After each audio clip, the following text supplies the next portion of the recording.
back to the 13th Destiny podcast with Magnum. I am your host, James Magnum Cook, and got a little bit of a headache this morning. I'll mention that later. But first thing on today's episode, I'm going to mention our outstanding and heroic police officer, Matt Davis, here in Bowling Green, Kentucky, and someone who is. I have never met him personally. I have several friends that obviously know him. A lot of this stuff came up in the feeds after he had been wounded in the line of duty, shot multiple times. And I took some time to do some research before making the show. In fact, I was finishing it last night at the hotel here in Bowling Green that I use quite a bit. After I get done doing my other stuff. And there's a couple of reasons I'm talking a little slower this morning, because I really want this to be something important. If you haven't heard about what happened outside of the Bowling Green, Kentucky area, it might be because we did not have people coming down here and causing problems, as you have seen so often across the country with police officers. No, out down here, we support our law enforcement, and we're talking majority of our community. And I want to say that I'm very proud of the community here in the Bowling Green, Kentucky area, who outpoured just support after support for Officer Davis. And I think it's something important that we haven't seen, but I think it also goes to what I've researched and what I've seen, media and a little bit beyond. Won't go into details of all the sources that I have, because I take out things and get things without people having to tell me every single thing.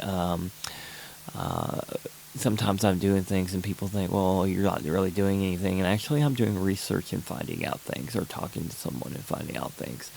And no one has a clue what I'm finding out.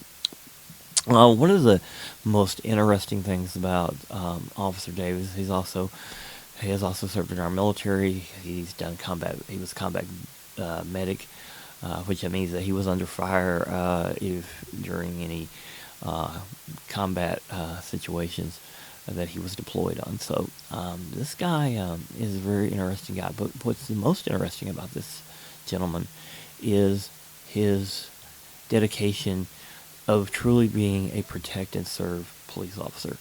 And what I'm going to talk about here is that every indication is this guy is an extremely good guy.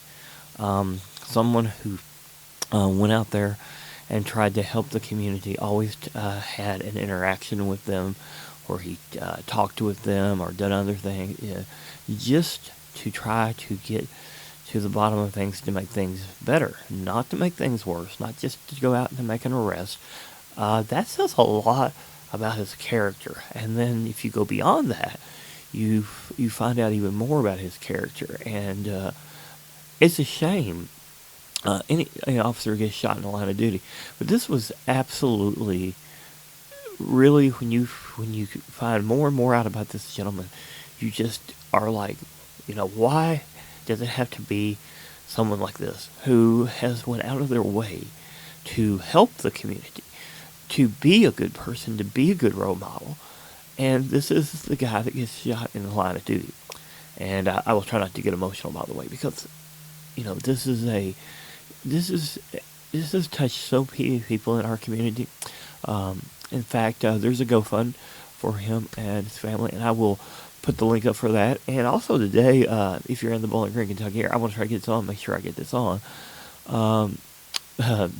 Ironically, I was charging stuff at 2 o'clock in the morning with my car, and I actually fell out of my car and hit my head. But nothing serious compared to what Officer Davis certainly has gone through and is still going through with his surgeries and other things that will take a long rehabilitation for sure. Because any gunshot wound is bad, and Officer Davis received several.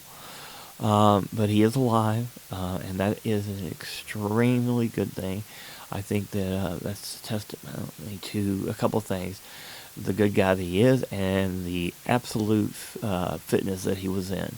Um, so and also on the GoFund, you'll find out that he has he has 3 kids, three boys, and so he's the father, and I hope you will support this. This is the first half of the show because I gotta tell you, this is an interesting guy, and don't just say, "Oh, well, he's just a police officer and he was just doing his job."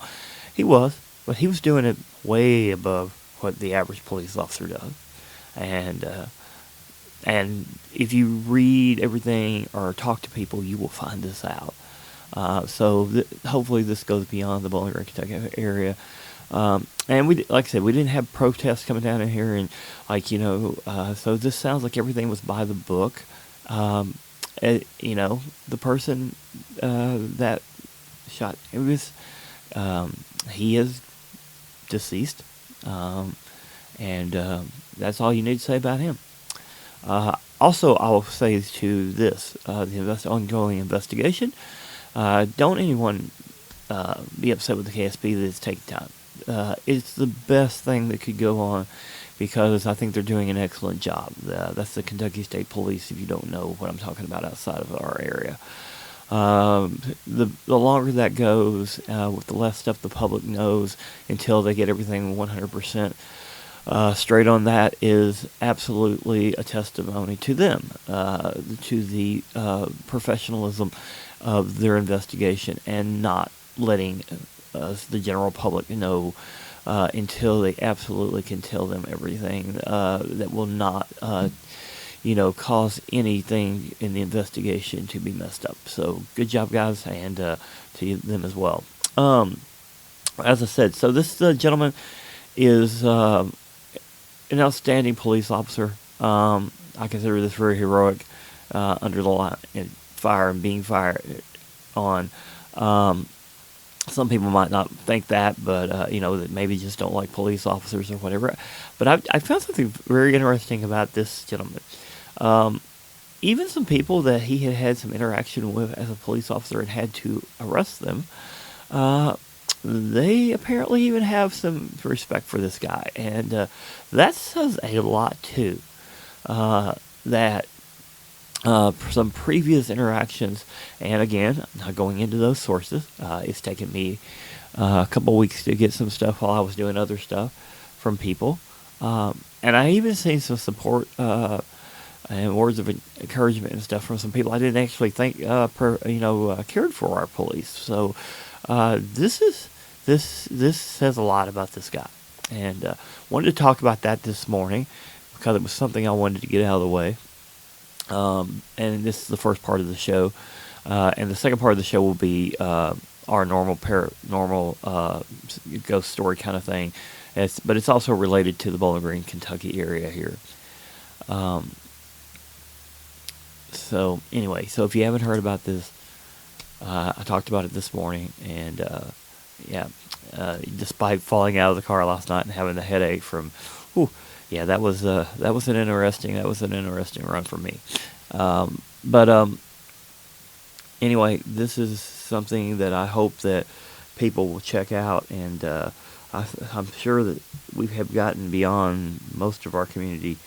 Let's see. I believe today is the 13th, and there's a barbecue fundraiser for Officer Davis and his family. Let's see here. It is at the Soki Marketplace here in Bowling Green from 10:30 a.m. to 2:30 p.m. Central Standard Time. So I will try to get this on and out there this morning. Okay. So what else we got going on? Give me just a minute. Well, this isn't good. I know the pollen's supposed to be pretty high today, so everybody with any type of, pardon me.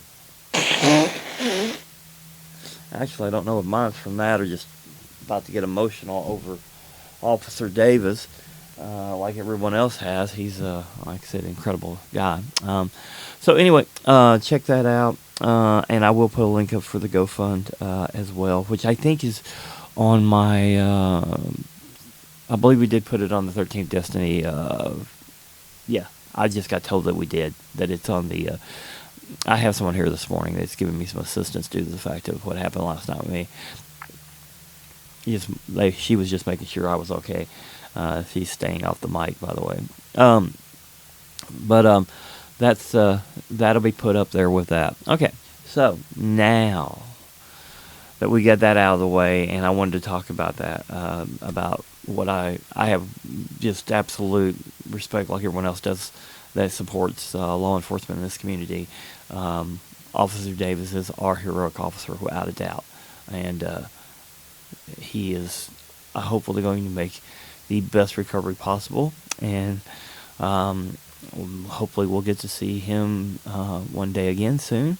And we don't know the extent of the injuries, by the way, because that was not shared, and I think that's part of the ongoing investigation. We just know it was multiple gunshot wounds. Okay, and that's out of the way. All right, so, and thank you, Matt Davis, and thank you, Bowling Green Police, and thank you for a awesome community, for the positive outpouring in a day and time when so many police officers don't get support. Mm-hmm. Now, moving right along. Yeah, I'm okay. Yeah, I'm fine.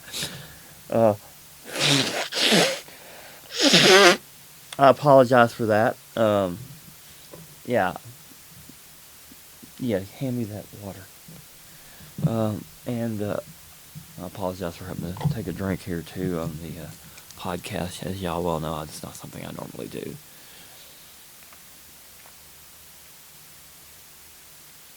Oh, thanks. Okay, so now the ghost story is related to the Bowling Green, Kentucky area. And now we can get into the fun part of the show. And that is the old Richardsville Bridge out in the Richardsville area. Now, I actually did a scene for captive audience with actor Clinton Basinger. And he came out here from Iowa to do that scene with me. And I was playing Detective Mason Hawk on that one. Who, of course, there's a 3-clip thing on YouTube, Detective Mason Hawk, and then of course that's kind of like a prequel we did basically for the captive audience film that we did, and actually filmed on this bridge. Now, the history of this bridge is very interesting. It's on the National Historic Registry, and it goes way back. If you'll give me a second, because I had prep notes, and of course, last night was just an incredible. So I guess I should tell you a little bit about what happened and why I fell out of the car. So now that we got to this point, I'll tell you how I fell out of the car. It's kind of funny, kind of sad in a way, because it hurt, by the way, a little bit. Not as bad as some other people have been hurt. Enough that I hit my head falling out of the car. This is just stupid and partially on my part. I could have got out and charged these differently, but I still had them in the car, and I was still charging what's called portable power stations that I keep with me to do other things and move around from place to place when I'm not just doing work in Bowling Green. And so they weren't quite charged up, and I'd been out all day, and of course I was a little tired, so I decided. And yesterday started weird too. So I guess I'll give you the first part of this story, and then I'll get into more of the ghost story about the old Richardsville Bridge and about the girl that pushes the car and all this stuff, while I'm pulling up some other stuff. Anyway, so I come back to the ranch, and as we call it,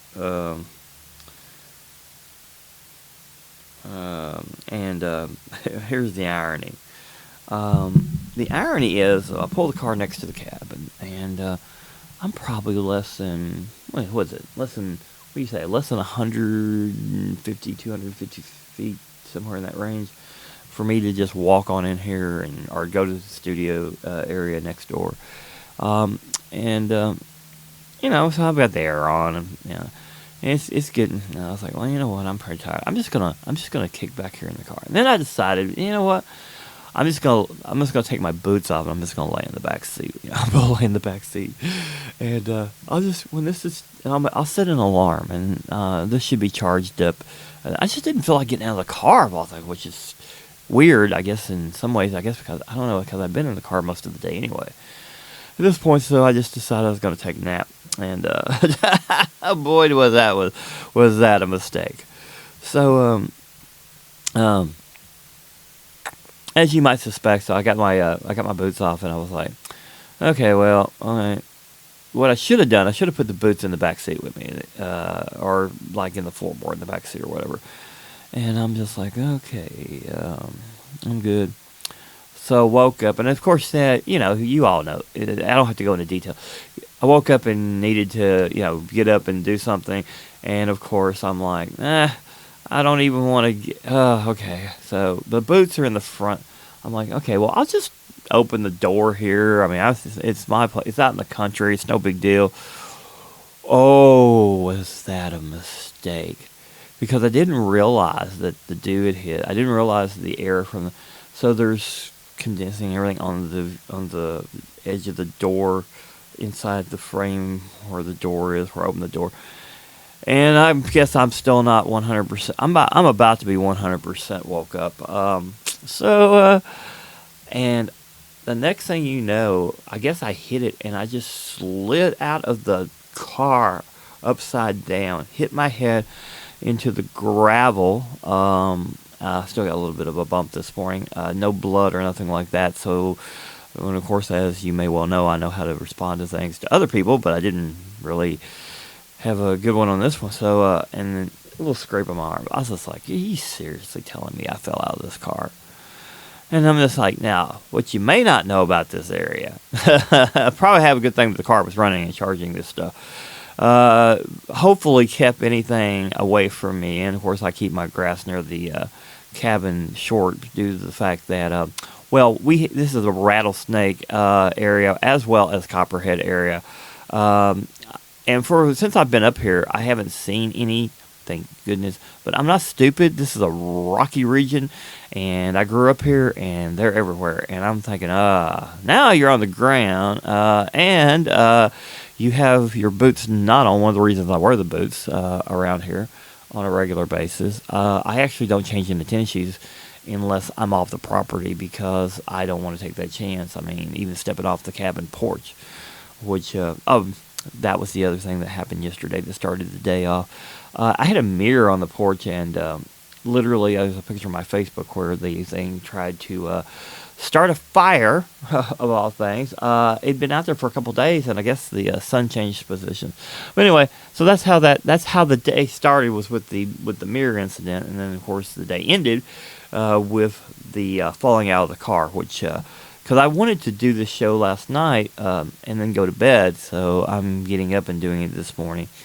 So moving on. So if you're not from the Bowling Green, Warren County area, the old Richardsville Bridge, for you who might, the bridge, as I said, goes back. You got to be kidding me! Hold on a minute, I've lost my. It was built back in 1889 by the King Iron Company of Cleveland, Ohio. And this bridge is on the outskirts of Bowling Green, Kentucky. Goes over the Barren River. That's the river that comes out here, and also where I live near the mouth of Gasper. The other smaller river runs into it. That is the Gasper River. Anyway, so I grew up on the Barren, but not this part. Where I live at is basically across the river from the Richardsville area. But as I said, did a film out there and filmed on this bridge. And this bridge has a haunted situation. So here's the thing. Everyone here in Bowling Green, Warren County area that grew up around here knows this. Is all you need to do. Wait until nightfall. Turn your vehicle completely off. Put it in neutral. and it said this ghost of this girl will push the car across. Now, I've heard numerous people tell me that this has happened to them, and we've got numerous stories of this happening here. So, the old Richardsville Bridge is considered a haunted location. And as you know, one of my paranormal connections that likes paranormal and does some paranormal stuff, she was just up here recently on the bridge. And I saw her doing some stuff out there. And it is, like I said, it is on the National Register of Historic Places by the United States Department of Interior. Excuse me. Interior. Whew, can't even talk this morning. Hopefully that's not related to hitting my head last night. That's probably just me and dry mouth to start with. But anyway, there's a lot of information online about the old Richardsville Bridge if you want to check that out. And so this is the story. The story is basically you can go turn your car off, put your car in neutral, and you will be pushed to the other side of the bridge by this female ghost. And I don't want to give too much details on that because there's a lot of stuff online. And so unless you're from this area, check that out. We would love for you to check that out because it's something special to our area. And again, I'm talking a lot of Bowling Green stuff today. You know, as you know, I talk some other stuff outside of Bowling Green sometimes, but today was all Bowling Green because I am from here, and the show does, is done from out of here for the most part, unless I'm on the road. But the headquarters for the show is here in Bowling Green, Kentucky. And of course, I am a longtime resident of Bowling Green, Kentucky, outside of the 8 years I lived in Toccoa, Georgia. I think that's the only thing I wanted to talk about this morning about the bridge, and just get you listeners that may not know. Now, the ones that listen that are fans, that have been fans on the show for a long time, they know all about this. They're locals as well for the most part, except for a few. Got a few outside the area, so they may not know about this. So check out the old Richardsville Bridge. Check out the ghost stories about that. There's some very unique stories online that you can read. And anyway, that's all for the 13th Destiny podcast today. I hope you're having a great day. If you are here in the Bowling Green, Warren County area, certainly go out there and to the barbecue and or check out the GoFund link on my page once I get this up today. Again, this is James Magnum Cook from the 13th Destiny podcast, and hope you're having a wonderful day, and may God bless all of you.